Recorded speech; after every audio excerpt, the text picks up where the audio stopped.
এই যে দেখুন, অনেক ভালো মানের একটা কোম্পানি বঙ্গজ বিস্কুট। আমরা ছোটোবেলায় অনেকবার খেয়েছি, এর মধ্যে অনেকবার খেয়েছি, ভালো মনে করতাম বিস্কুট কোম্পানিটাকে। দেখুন, একটু খেয়াল করে দেখুন, যেটা দেখাতে যাচ্ছি সেটা হচ্ছে এই যে বিস্কুটের ভিতরে যে দেখুন, এটা কি আমার মনে হচ্ছে সিগারেটের কোনো কিছু।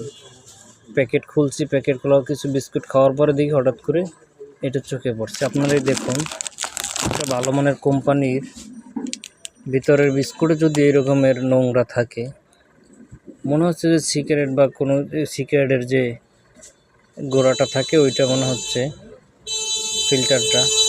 কিন্তু আমার কথা হচ্ছে, যদি দেখেন তারা বিস্কুটটা কিভাবে প্যাকেজিং করে, কিভাবে বানায়, সেই সময় যদি তারা তাহলে কতটুকু সাবধানতা অবলম্বন করে, এবং মানুষের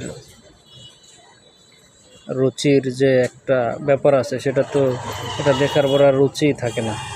দেখুন, এই যে কত ভালো মানের একটা বিস্কুট মনে করছিলাম, কিন্তু দেখুন এটা দেখার পর আর কোম্পানির উপর থেকে আস্থাই উঠে যাচ্ছে। সবাই কমেন্ট করে জানাবেন আসলে এটা কী।